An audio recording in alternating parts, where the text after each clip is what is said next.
Welcome to Rocket Resources, where we're fueling your exhibition success with expert knowledge and advice from our brilliant Rocketeers. In this episode, I'm joined by Katherine and Callum from our design team, and we're going to be talking about all things exhibition stand design. Hope you enjoy.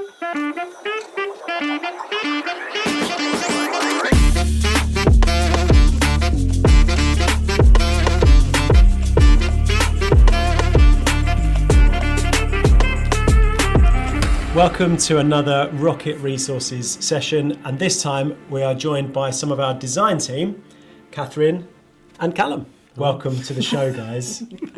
I know you're pleased to be here. So today we wanted to talk about design and all things design, really. So going from sort of conceptual stuff, how to use space, and right down to a bit of nitty-gritty in terms of specs and challenges that we face and our potential clients and other exhibitors who are not our clients will face. So thanks very much for giving up your time to share your knowledge and expertise with our viewers. You're welcome. Very grateful. So obviously we're here just to talk about exhibition design. So design is a big field. Exhibition design is where our speciality is and where we can give the most knowledge. Yeah.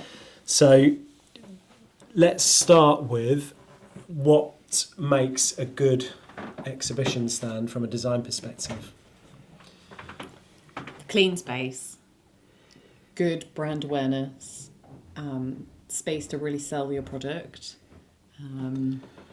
Not being too cluttered. You don't want to oversaturate it with text, for example.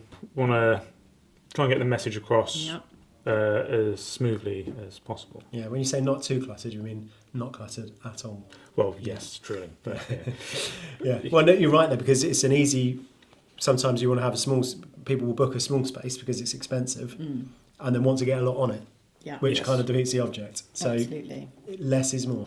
I know we keep talking about that, and you've watched other episodes. Less is more, and I'm no doubt that phrase will come up again later on as we get to sort of graphic design. But yeah, interesting. Clutter is definitely an issue, isn't it? So to really think about what's going to the show with you, what you're demonstrating, what you're taking, and how that's going to work. and that's really important for us as designers to know from very early on in the process. Absolutely. We need to know the size of your product, how you want to show your product, how you want to sell it as well. Do you want people to be able to pick the product up? Is it something you want to show people physically, or is it something that's just in a display counter? Do you have lots of product? Is it a small product? But why do you need to know that? So we can design efficiently. You want your product to stand out. That's the reason you're going to an exhibition, is to sell your product. Let's be honest, that is the reason. Okay, you might also be there for a bit of networking, but you want to sell your product. So we need to make sure that it works for your product. We're not crowding the space with unnecessary information. It's a featured part of your stand. Yeah. How often do you not get that information from clients that might be a challenge, when you realise then after you even to the point where you've designed the stand, it's been produced, it's been built, and then we see photographs after or LinkedIn posts, and you think, we didn't know that was going. If they told us, we could have done that differently. Perhaps happens more than we'd like. Yeah. I think, it can be a problem. Hindsight's a wonderful thing. But I think as a customer, it's really important to let us know that information. Yeah. You live and breathe your own product, so tell us all you can. You might not think it's actually important information, but even like weights of things is really important. We don't want to be designing something to go on a plinth or a shelf that is actually far too heavy or far too big for that space. We want it to look nice and balanced. And to be fair, with at least the smaller things they're adding, like booklets and bags and stuff like that, the client doesn't always know when they're giving us an initial brief, but if they can tell us that as soon as possible, obviously we can try and fix that as best we can. Sharing information is definitely key. Like the communication between us as a design team and our account managers, and then the account managers and the client, is really important. Like we talk internally, so it's very important that you as a client come to us, to the account managers with that information and share it as soon as possible. Yeah, it's at the very beginning. It's got to go in as a top tip, really, isn't it? About sharing as much as you can, as much as you know,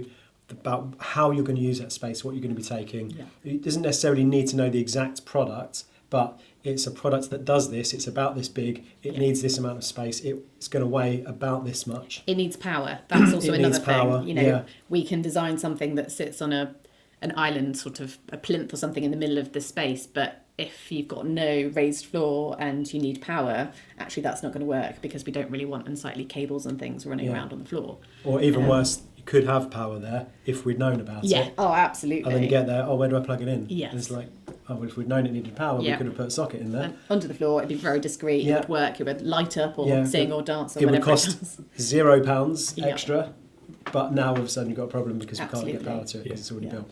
Yeah, so communication then really, isn't it, about, or just have a real deep conversations with your stand builder about what products you're going to take and how it's going to be used and demonstrated on site. Obviously, we like to design things that are really cool and stand out, and we like to really get absorbed in our clients' brands to make sure that what we do is awesome. It's important for everyone. So what is it that makes, we said earlier about what makes a good exhibition stand, think about the space, but what makes it really shine? What are the key elements that make a great stand design? For me, I think good spatial awareness is really important when you're doing, like, designing a stand. Do you think that's more important than branding? I do. Like, I mean, my opinion.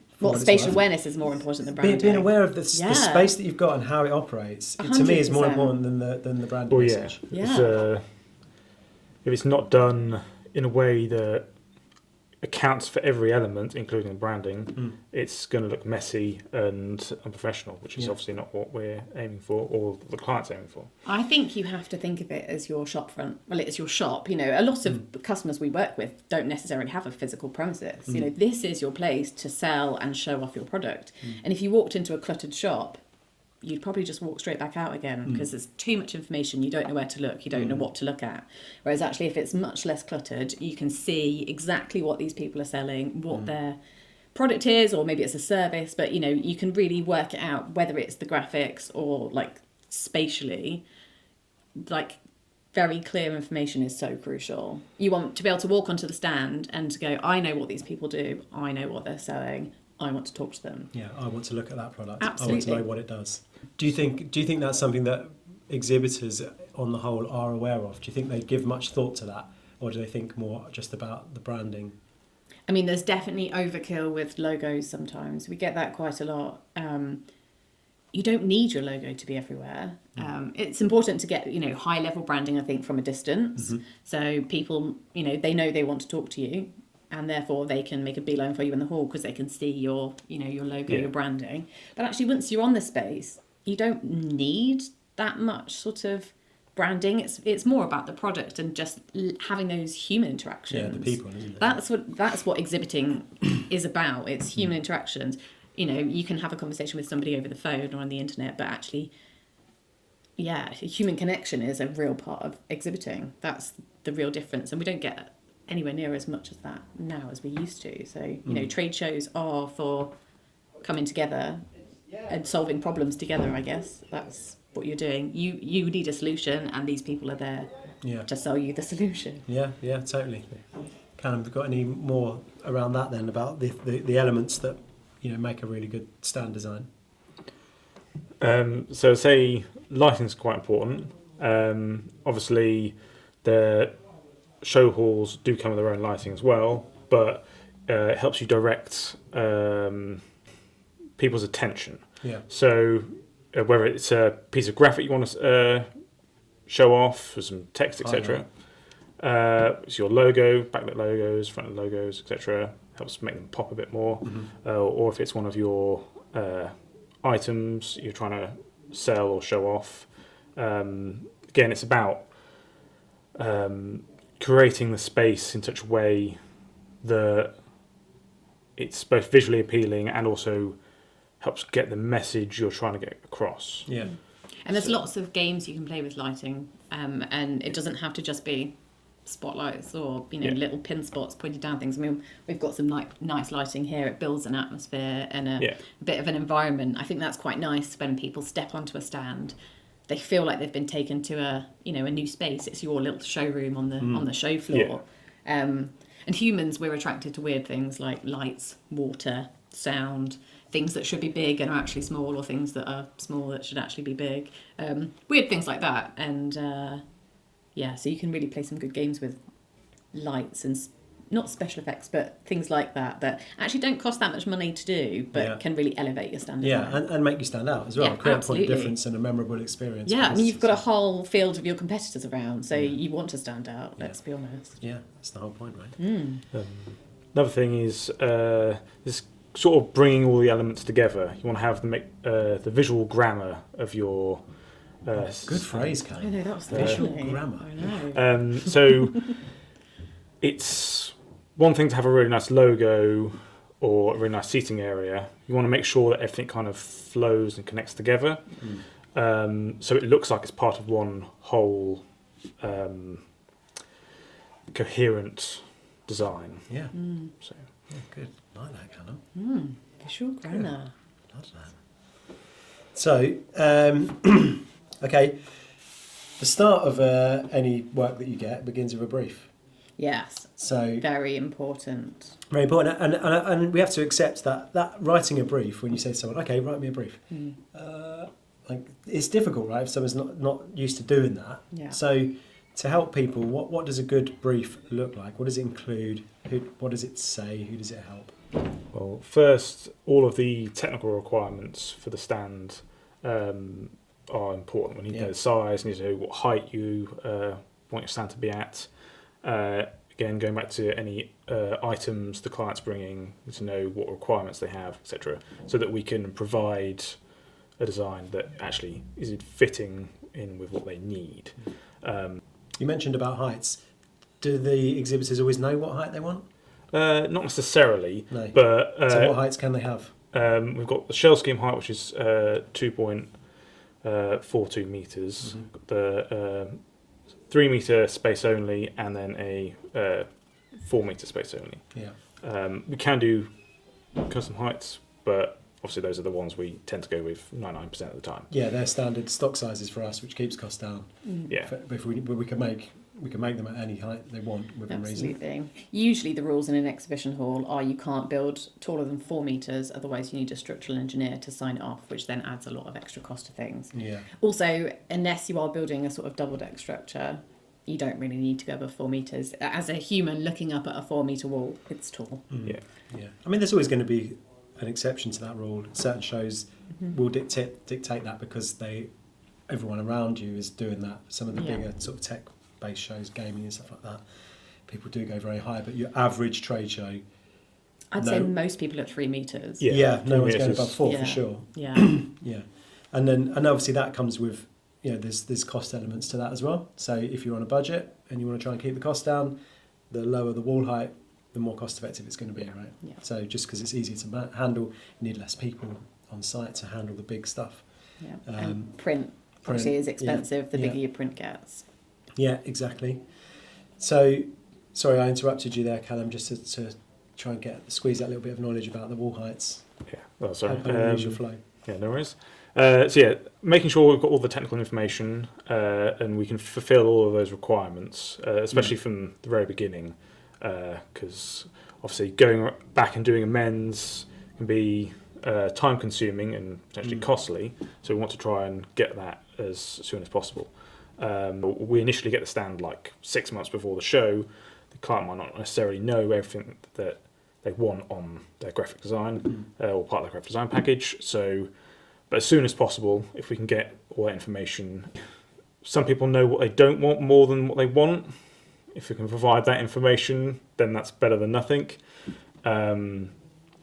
But things like colour schemes, logos or text or anything like that, a lot of bigger companies will have like brand guidelines and stuff like that, and things have to be a certain way. So we want to make sure that we are designing something in a way that is befitting of their brand, so that it's, again, in keeping with everything. That's potentially quite a good segue into something that I want to pick up, which is about printing and colours. Because especially with blues, would you say blues and reds? Yeah. It can be quite different the print depending on what sort of substrate you're printing on. So, or if you're looking at stuff on a screen. So, I'm trying to think of an example. So if you print a certain colour, So your jumper being the same colour as the wall. Absolutely. It's dyed Yes. in some fancy factory in the Outer Hebrides or something. Sure. And this is printed here. Yeah. I think that is the thing though, that's something to really, the client needs to understand, and they probably don't understand because why would they? But if you print onto fabric, our fabric wrap that goes onto the wall panels, that has a different texture and it takes on a different level of saturation of ink, right? Whereas if you have a screen next to it that has the same colour on, that's then working with RGB rather than CMYK, and therefore that will look slightly different. And then if we get paint, even if we're working to the same RAL colour or the same colour references, the paint will still look different to the banner wrap. Sometimes it's not quite so stark, but we do find with blues and reds that can be quite different. Yeah. It's just something to really be wary of, and we will, guide people through that process. And obviously, do our best to try and make it as close Absolutely. as possible. But it's not always possible. And it's probably best to avoid things where it is important that those things are close Not together, touching. Yeah. And you mentioned a couple of things there, so I think it's important that we go back to. You mentioned RGB, CMYK, RAL colours. Yeah. So for people who don't understand what that is, so RGB is red, green and blue. Red, green and blue, which is basically on a screen format, so digital screen, so TV, monitor, phone. It's basically colours made through light, effectively. Yeah. Whereas the CMYK is what your printer cartridges, effectively. Yeah. So Cyan, that's the magenta, yellow and black. Well done. Yeah, and our machine will print cyan, magenta, yellow, black, light cyan, light magenta to give better skin tone hues and things like that. Absolutely.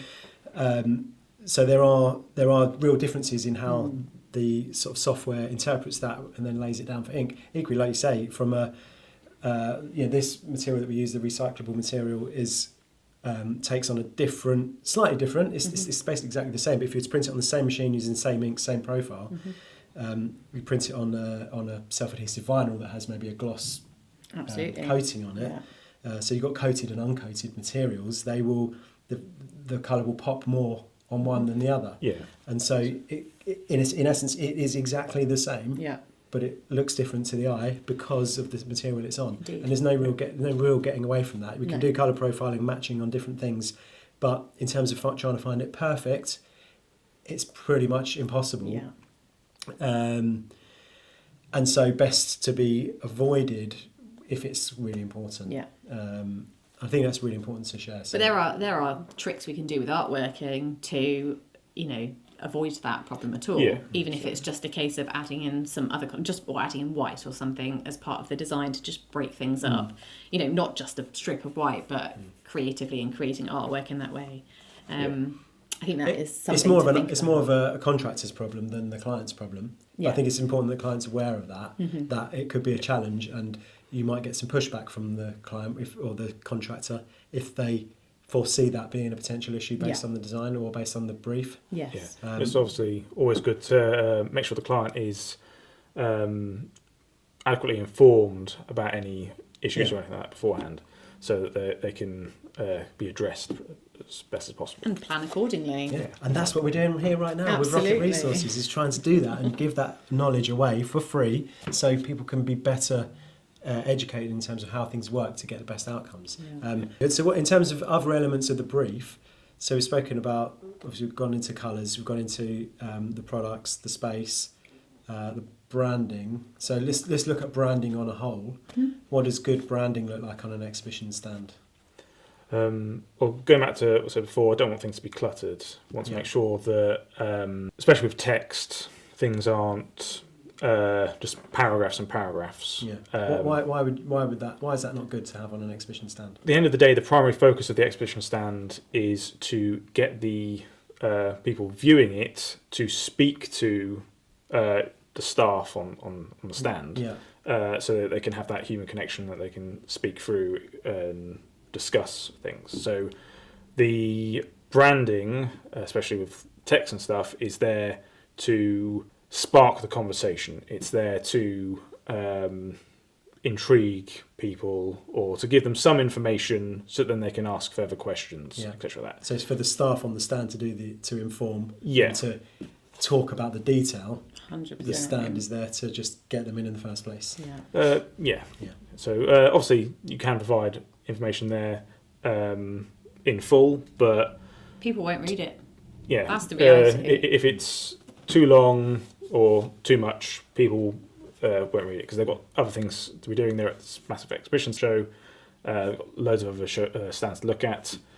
People are busy. People's attention spans are fading year after year. So, and you've only got a few seconds to yeah, grab someone's attention, haven't you? yeah. So After they've walked past, they're not coming back, or unlikely. It's a bit like if you open up a website and the first thing you see is just a big load of text. You don't read it. You probably just go onto a new website. Yeah. Whereas if it was a video or something, that goes on to the next thing. Trying to make branding snappy and attention grabbing, so that people can distinguish your stand from the other stands around it. Okay. So, and then what about that leads nicely onto what I said about a video. I'm a massive fan of a video on a website homepage, as you know. Picture tells 1,000 words, a video tells a million. Yeah. So, like video content on stands. I mean, is that a good way to? Depends on the product, but absolutely, again, eye-catching things. People love moving imagery. It can be a good way to entice people onto the stand that aren't necessarily sure if they want to have that conversation with you. It can give them a moment to view a bit of the video and then think, yes, I do want to talk to these people.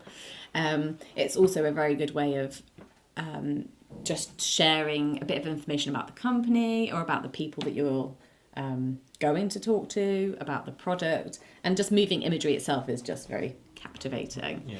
Something to think about would be if you already have existing content, is it landscape or is it portrait? And that can dictate, what screen orientation we do on the stand. Or if you, maybe you really like the look of a portrait screen on a stand, but do you have the content to fill that?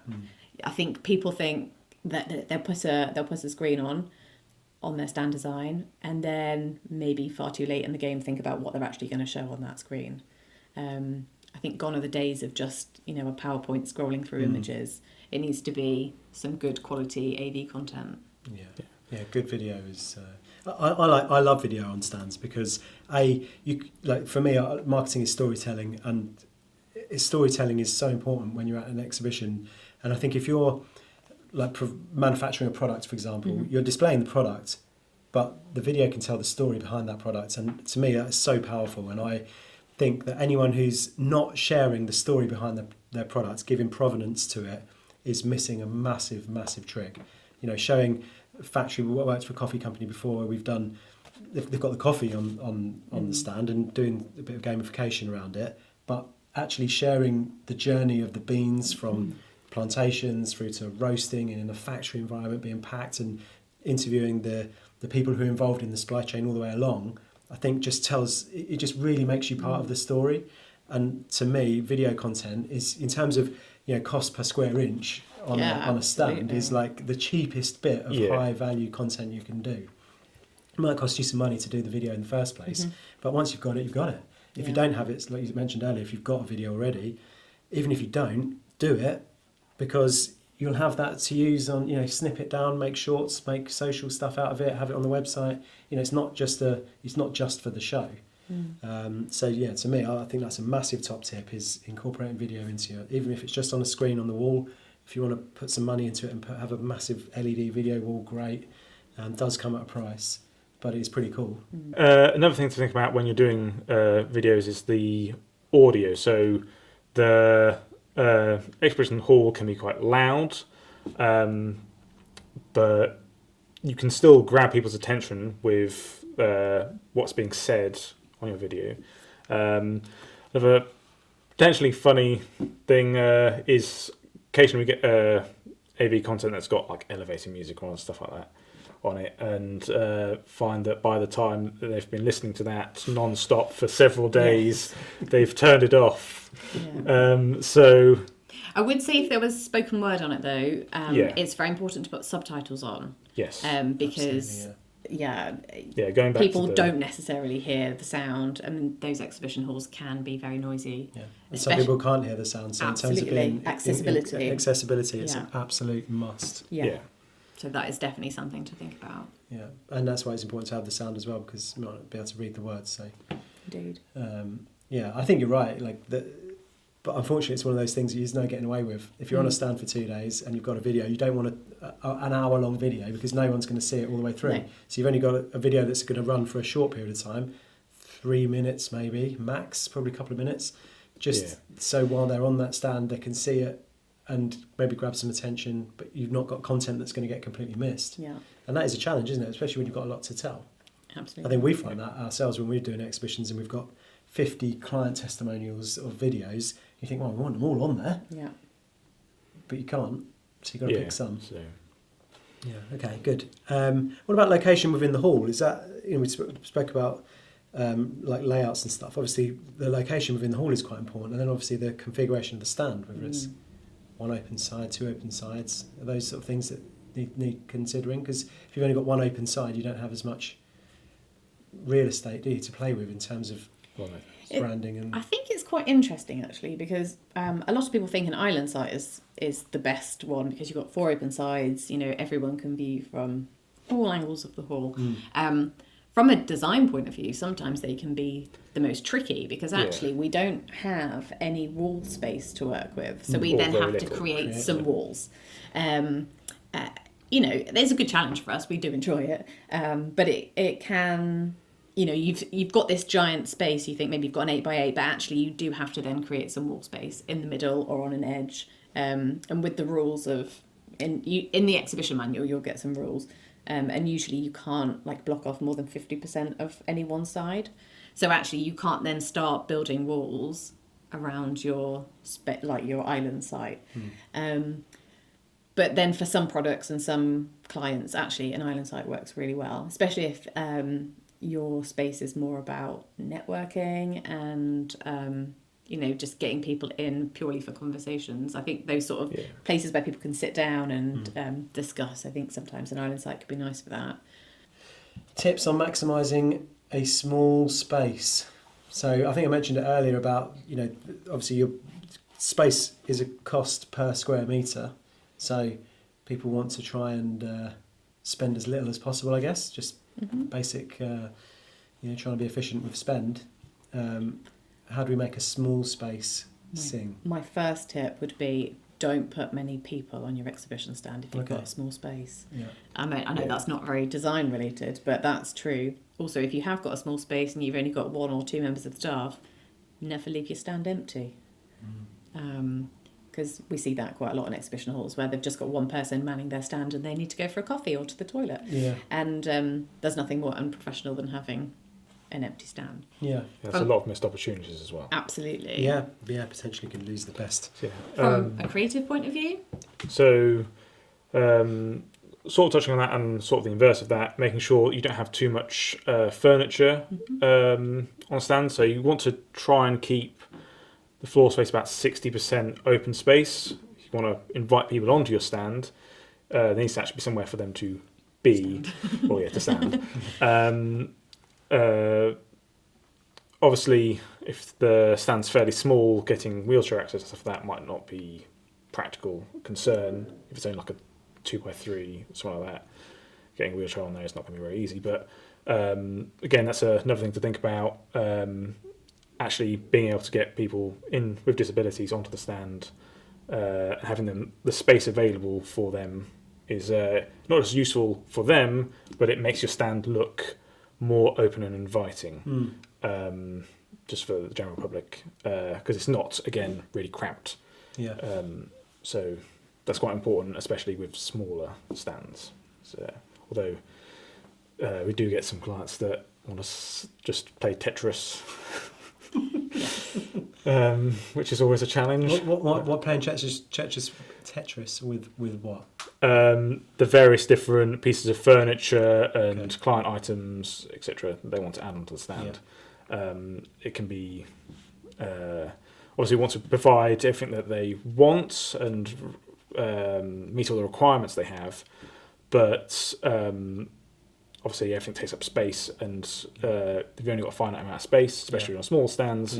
It can be a bit of a problem trying to fit everything in. I think that is a learning people often take. If it's their first year exhibiting, they get a small stand and see how it goes, and then maybe try and put too much stuff on it, because since they're there, they want to show everything off. And actually, if it's your first show, it might be best to strip it right back, choose your like premium product, the one that you're really trying to sell at that moment in time, and only show off that product. Maybe then you've got videos or brochures or whatever of your other products, but just strip it back, be there. The fact that you're there with your nice, easy to read, clean design stand, and then your product, that's all you need. And then maybe next year you can go a bit bigger and bring a few more products, because people do play Tetris with product and furniture. Definitely. When you're designing furniture into stands, what are you thinking about? Who's that furniture for? Interesting.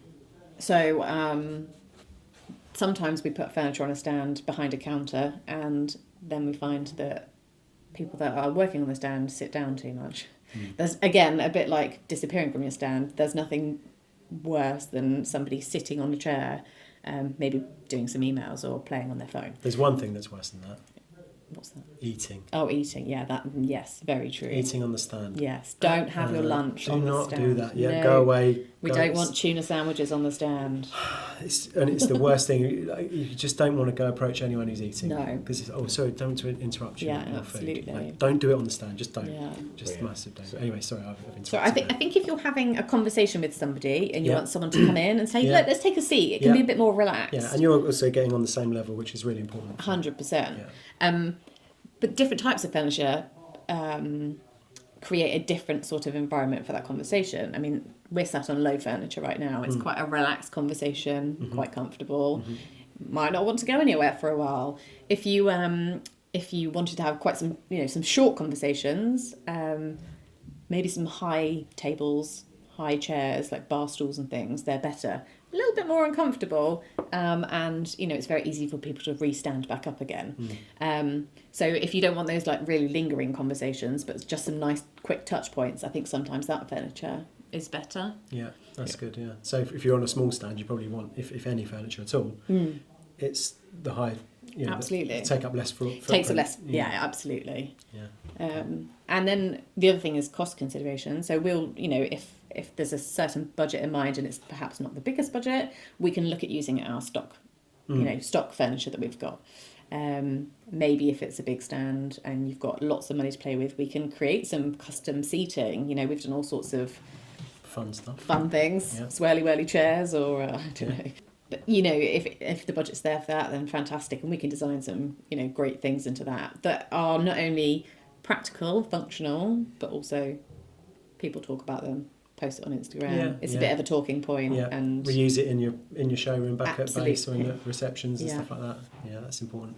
So there's a big thing is sustainability, and sustainability in design is a challenge, I guess, because creating something new is in itself not particularly sustainable, or potentially not. So I want to talk to you about that in terms of sustainability in design, and how can people really think about that and make sure that what they are doing is as sustainable as is humanly possible for an exhibition stand. Of course. I mean, the exhibition world has got a lot better in recent years. Sustainability is at the forefront of everyone's mind. At Rocket, we try and design as sustainably as we can through using like our stock wall panels, which obviously then we can brand with our recyclable material. We have furniture that we reuse, and we try and reuse, reduce and recycle nearly everything. In fact, I think we pretty much everything. We pretty much do, yeah. I think so, yeah. And I think most people do that, but it's important to know that. Yeah. There's lots of systems out there, like there's a lot of aluminium frame stand systems which do get pushed a lot as the sustainable option, but the graphics are not necessarily always that sustainable. Sometimes I see people saying these are recycled but they're not recyclable. They just get repurposed into something else, which is fine. Yeah. But I just think the language around sustainability is very easy for people to do a bit of greenwashing Yes. and to say, oh, this aluminium system is the most sustainable way. Well, I don't have the data, but for me, I think mining and processing of a metal has got to be more damaging to the environment than growing a tree. Absolutely. And making it out of wood. And I know that obviously I'm biased because we do stuff out of wood. But the wooden stuff is still modular, sustainable, reusable, gets used loads and loads and loads and loads of it'd be times. interesting to know how many times each wall panel goes out, because Yeah. it must be way into the high end of the hundreds. Yeah. Like some stuff we've had for, I couldn't even tell you how long.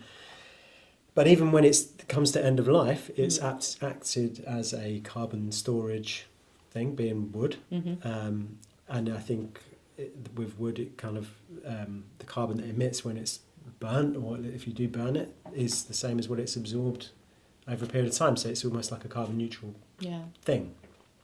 I think. Might need to just caveat that and make sure that data is correct. But I do Star at the think bottom. No thanks. I do genuinely believe that there's probably a narrative that people will buy into and is easy to sell that might not necessarily be the truth. And there's always, as with the truth, there's always your truth, their truth, and somewhere in the middle, the truth. But I just think it's really important that people are aware of sustainability. They challenge their stand contractors about sustainability, and they're able to answer particular questions around what happens with things after. Yeah, Because I don't think we do a good enough job of telling people what does happen and what elements of a stand has been reused, is reused. You know, I guess sometimes you might feel that the customer doesn't want to know that this wall panel's been used 100 times. Yeah. Once it's got a graphic on it, you would never know. No. And that is the magic of it. I think, we can create amazing things that have been reused a lot of times, and they don't look shabby. They don't look like they've been reused. No, you never know. No, 100%. It's that's why we're good at what we do. Yeah, and we're not the only ones who are No. good at what we do. You know, there's lots of stand builders out there, so do your research. Okay, so the next thing I want to talk to you about is turnaround times, lead times, things like that. You know, in an ideal world, what does that look like from a design perspective? Much longer than anyone thinks. Okay. I think it's really important to build your exhibition planning into your, marketing timeline much further back than you think. To create a great stand and get it to work how you want it to work, you need to be thinking about this 6 months in advance. I mean, we have clients that will finish one stand and they only perhaps use us once a year for one show, and as soon as they've finished with that show, they're starting to talk about the next show. It gets a bit of a debrief. What worked well, what didn't? Okay, let's start thinking about the next show. From a graphic perspective, we need to have the artwork in like 6 weeks before the show. Obviously, in an ideal world, nothing would go wrong, everything would be perfect first time round, but so we don't live in an ideal world, so there need to be corrections made. What sort of things, when you say that in an ideal world things could go wrong or the corrections need to be made, what type of things would need to be corrected? If the client has made changes to the stand last minute before sending over their artwork, there occasionally be, we wanted the TV over here, but we've not made a space for it. We made a space on this other wall, so we need to make some changes to the artwork. It can also be that the font hasn't been had a clipping mask on it, so it's a clipping mask. That sounds like some weird masquerade thing. I think what I'd say is if you don't understand all the technical details of things we're talking about, get a graphic designer to do your artwork.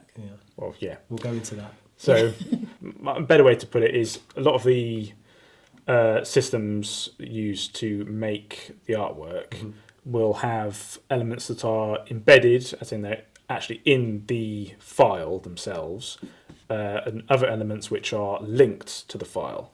So occasionally we can get artwork that's sent over to us, even though we've asked for it, it has like a photo or a piece of text that's not been properly linked or embedded, so it's missing. So we then can't print that artwork because that element will not be printed, or it will be really pixelated because only like thumbnail preview has been attached to the actual artwork itself. So it's not the end of the world. It's obviously but that's something that you have to physically run like a pre-flight check and just go through everything to make sure it's all there, all embedded correctly. Yeah. So and then if not, you have to then go back, and it's like another process which could be eliminated, right? So how do people know the right way to do it? At Rocket, we send guidelines to help. Artwork guidelines. Yeah. So we create a a plan of all the walls, showing where, for example, the TV is going.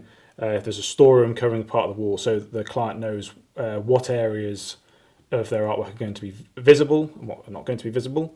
We also send an artwork specification document telling them how we work with the artwork. For example, we need bleed, etc. Bleed. That sounds really gruesome, doesn't it? For anyone who doesn't know what bleed is. So, yeah. What is bleed? So, in print, you have your artboard, which is the visual area that everyone's going to see. Okay. And then around the outside of that, you have your bleed, which is an area that is printed but is not visible. Essentially allows you to kind of go around a corner and disappear without there being a solid line, for example, on the backdrop here, go round the corner, as opposed to just going to the edge, and then if you could see a bit of the white on the edge or whatever, so it just eliminates that, right? Yeah, so with the name, the artwork will bleed off of the artboard and into the area around it, so when you're printing and also when we're installing it, there isn't that white line. Yeah. So, for example, if you've got a 6 metre wall, it is very unlikely that we'll be able to get that millimetre perfect across both the print and then installing it. You're going to stretch it, right? So it's going to be slightly, it's not going to be... Yeah, so we want to have that extra bit of leeway just to make sure everything looks perfect when it's finally been installed. So having the artwork go out into that extra area helps alleviate problems along the way. So, and we provide there's a graphic spec for that.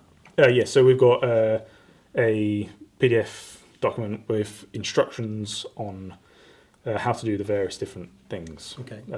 Resolution, bleed, things to talk about, overprint, etc. Okay, and I'm sure most contractors will have something like that. So ask your exhibition stand contractor for the artwork specs specific to what they need. Probably each person, depending on what printers they have, or if they're sending it out to print to someone else, they'll have different requirements. So just make sure you get that spec, read it, and follow it through. It's another top tip. So how often do you get stuff in that's not, the spec's not been followed? Is this something we want to talk about on here? I can feel the resentment and the burning coming off him already. No, I just think it's interesting to share that. Yeah, it's there for a reason. It's there for us and everyone to be able to do a good job, but it's not always something that's followed, is it? Sadly not. Okay. I don't know exactly how often it is and isn't. Sometimes I get quite surprised when you've got a larger company who thought they're quite particular about how everything is done. They haven't read our instructions. I don't know if it's because there's just so many people and they don't really think about it, or it gets lost in communication between different members of staff. And then sometimes we get people who their company's so small and their budget isn't sufficient enough for them to have their own graphic designer, but they then wanted to do it themselves. So they don't actually understand, again, all the technical terms I've just been using. And sadly, they've decided not to then come back to us and just ask, hey, what's going on here? Can we have some clarification? Which we're all happy to do, and any other contractors will, of course, can't imagine they wouldn't be. So, they've just decided, we're going to do it ourselves, don't really understand it, but we're just going to make something happen. Can you do it in Canva? But that's preferably just for stuff that's for web. Okay. So just saying that, because I know a lot of people use Canva, so I'm just seeing is that the type of software that someone could use to do this? but probably not. We've had a few that have looked good. So, but there can be issues with resolution. So screens have resolution that works best for them because of how big each pixel can be and how far apart it needs to be from the other pixels. And then print has a different resolution, which is a lot higher. So, for example, if you've got a photo, it might look perfectly fine on a screen. When you finally print it out, it looks a bit pixelated. Now, thankfully, our materials we use can take the edge off of that slightly, especially their fabric banner material. But obviously, that needs to be something you take into consideration. How big you're going to have that image. I think if your images are only 170 kilobytes or even 600 kilobytes, a lot of the time that isn't going to stretch over a 3 meter high wall. If you're putting photographs into your artwork for back walls and things, make sure they're decent sized photographs. You want megabytes, not kilobytes. Yes. Sounds like a sandwich van. Megabytes or kilobytes. Obviously, not everyone's going to have the software available, but if you have Adobe Acrobat, for example, you can look at your artwork at 100% size. It might require some maths if you've had to shrink the scale down a bit. That's another thing the artwork specification document discusses. Sometimes if you've got, I think Illustrator has problems over 5 meters or so. If your work's so big, you'll have to scale it down. So if you have some software that you can look at your artwork in the final print document, look at it 100% and just say, does this text look all right? Does this photo look all right? Because occasionally we do get stuff that has come through that they haven't checked it that final time, and it looks pixelated. And looks so pixelated that we can't, in good conscience, print it unless they unless they don't have any other. And that's the thing, isn't it? It's almost we could print it, no problem. Thanks very much for the artwork. Let's print it, put it up, and then when you get there, you think, what the hell's wrong with this picture? Yeah, we want the do right by our clients. Absolutely, Of course, it's fundamental that we do that. Yeah. So that final check. Will help alleviate that problem. So obviously, regardless of whether or not our clients do it, we'll do it that final time before it goes to print. But okay. So that thing about going back and forth with artwork kind of leads us on to structural changes. So when you design something and then it kind of goes, I like it, and then it gets signed off almost, or say, we're going to go with it. Okay, great. Then there's a lot of work that we have to do, or you guys have to do, to create the drawings for the workshop if there's bits that are being made, or for the install team to pick everything out. But occasionally we then get a phone call and say, we're just going to want to just change this. And that can be a real challenge for us, can't it? I think the important thing with changes is that they are consolidated into one round of amends. Why is that? So at Rocket, we do an initial concept, then people get one round of amends after that. Then we hope that they will sign off. Hopefully we hit it right the first time, but there is a round of amends that they can have. Then they sign off, and then we can tweak things further. But every time a round of amends comes in, there's quite a lot of work that goes into it. So we have to change the 3D model, we'll re-render it, we have to change what does the that drawings. Mean? Changing. So what does that actually mean in terms of time? So you've got to change the 3D model. So what does that mean? Opening it up. Yeah, and moving things around, making it all work. Yeah.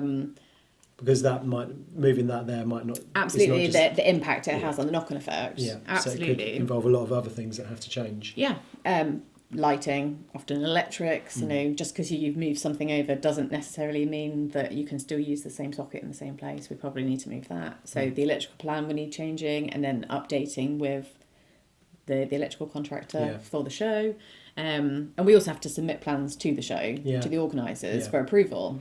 Which is usually about 8 weeks out. Yeah, so once that's been approved, it's quite tricky to then have to send them more and get them reapproved.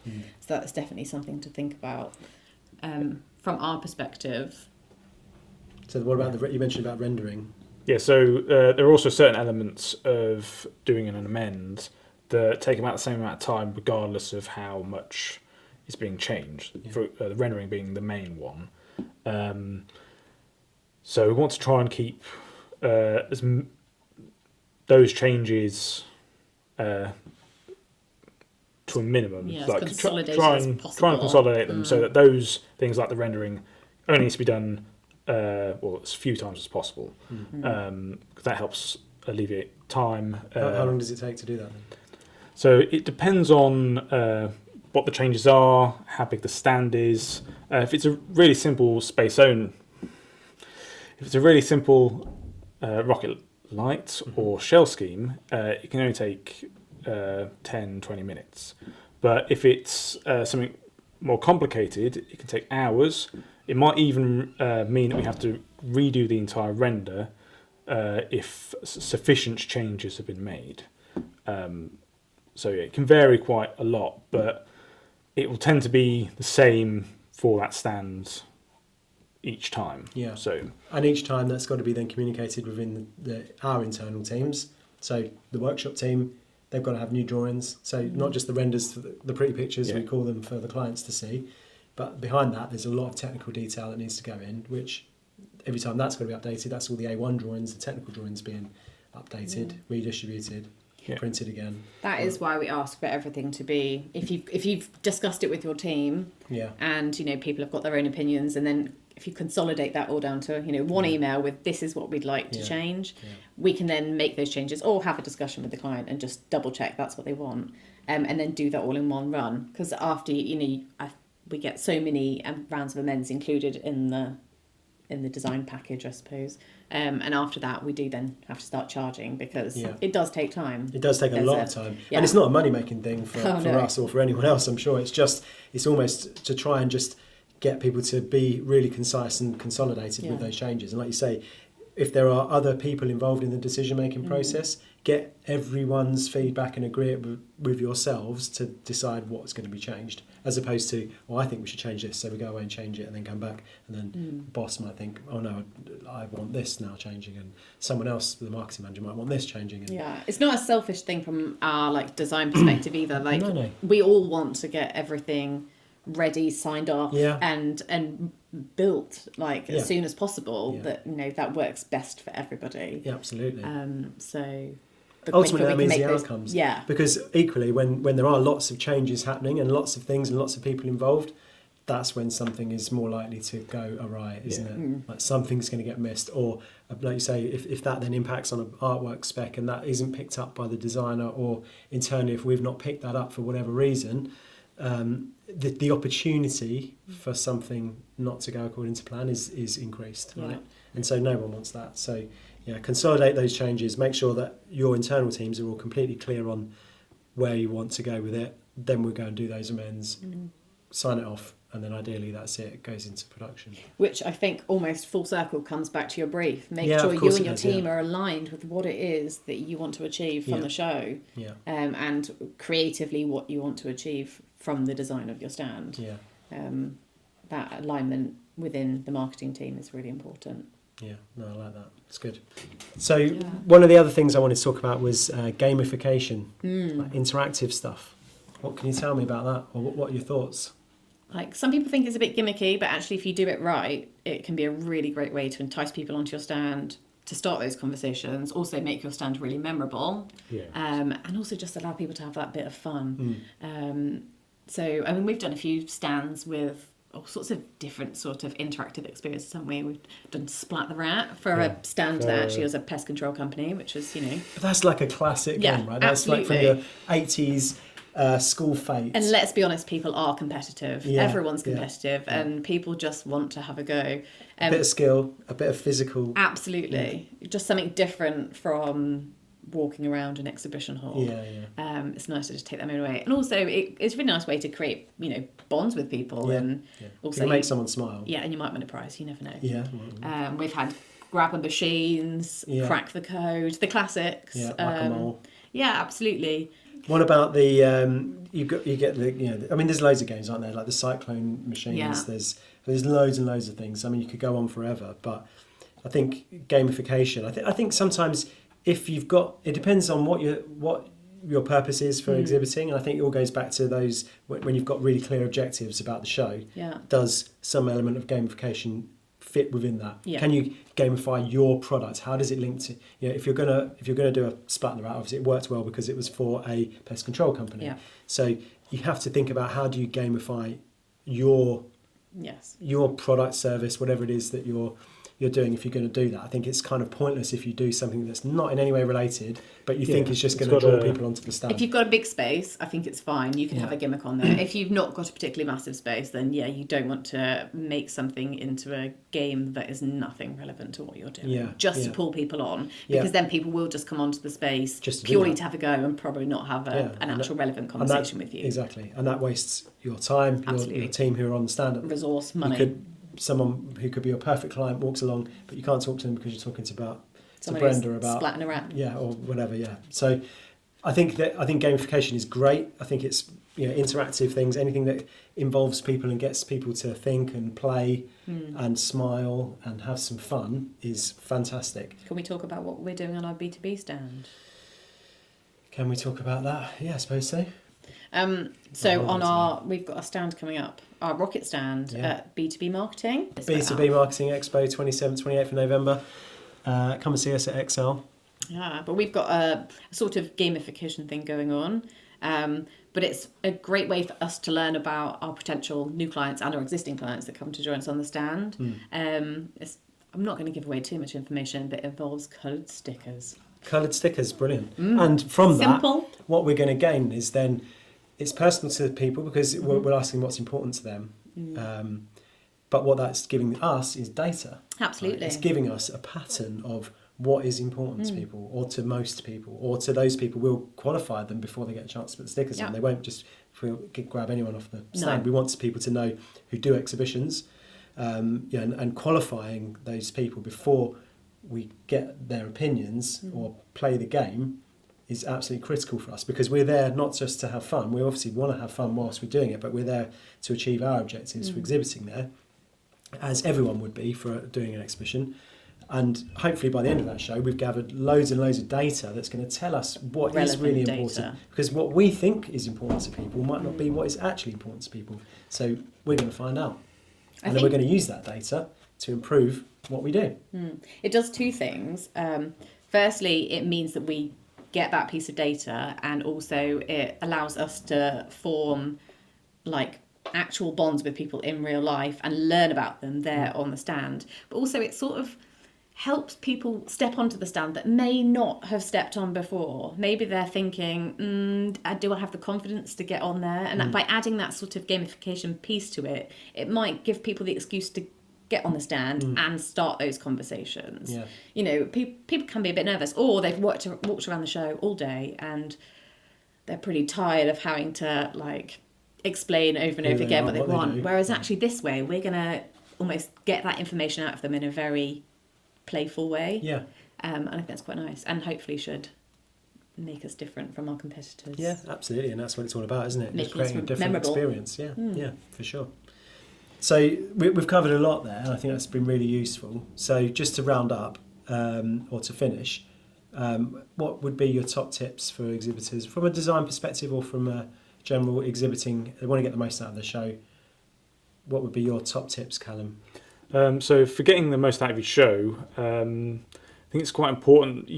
After you've invested all this time and effort and money on creating a stand, is to make sure you follow up afterwards.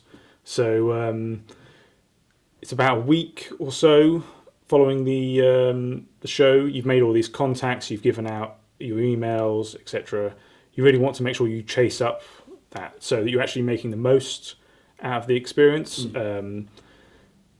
because it would essentially be a waste if not. And we don't want you to be making this that mistake, because we want you to come back. We want to continue to use us, and that's only going to happen if you've actually made the most out of your show and made the money and the contacts, etc. So We talk about that as on objectives, right? And objective setting is a massive part of what we do. So making sure you've achieved those objectives, done your thing. We appreciate our cycle and us and any other contractor. We want to support you to do really well. So you have a great time, hit all your objectives.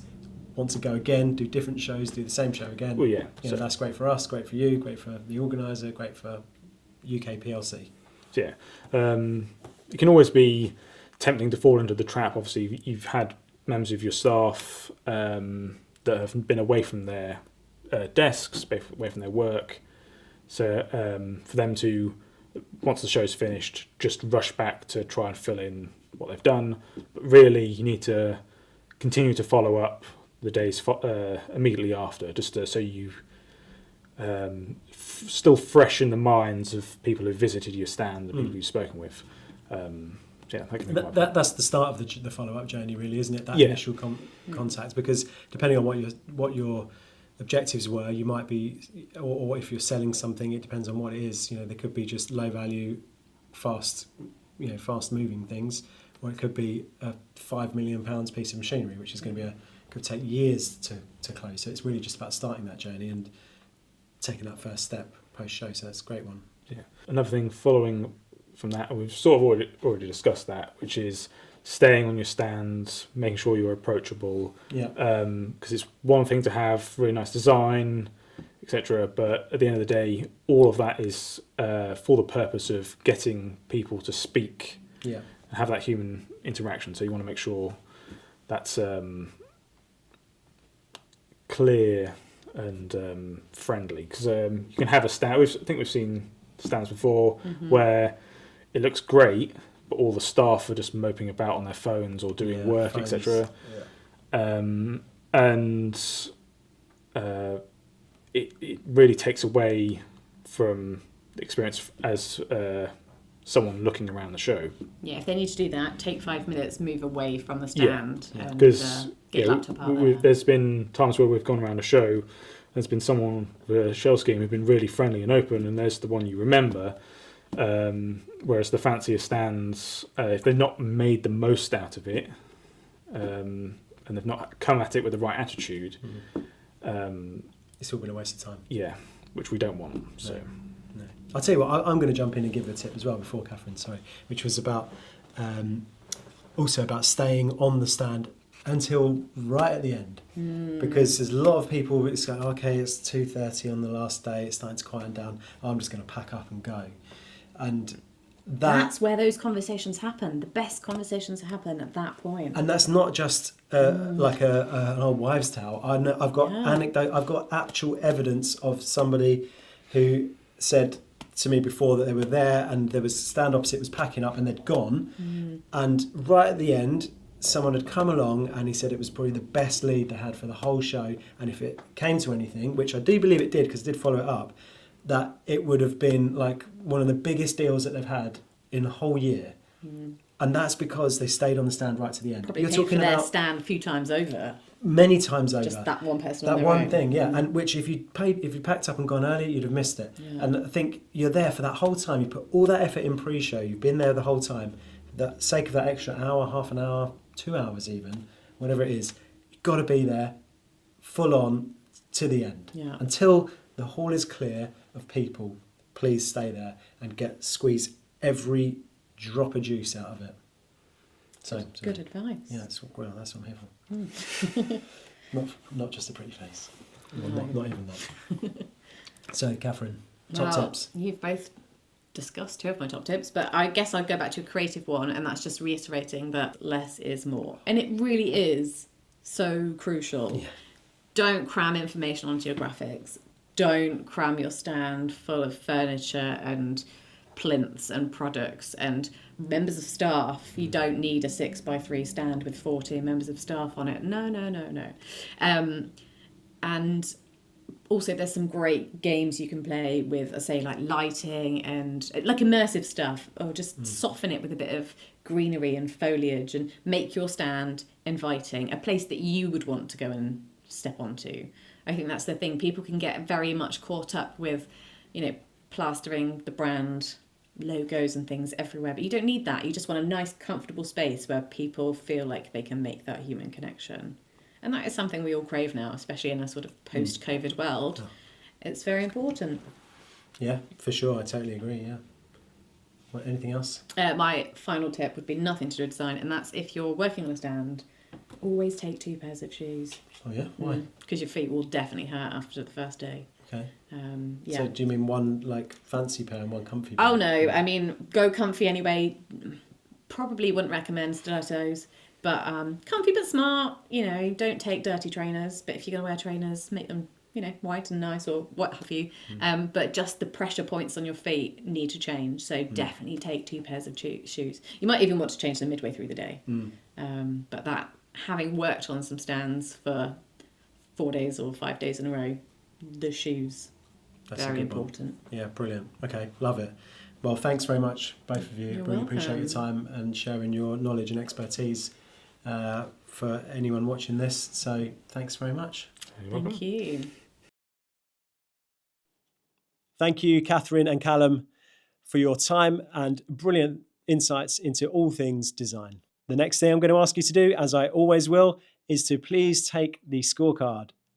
If you haven't already done so, you will find the link in the comments below. The scorecard will give you some really good insights into where you have strengths and weaknesses for your next exhibition. It's completely free and you will receive a unique report highlighting all those areas where you can improve. Please also don't forget to like and subscribe to the channel. Thanks very much for watching. Really appreciate it. And we'll see you again soon.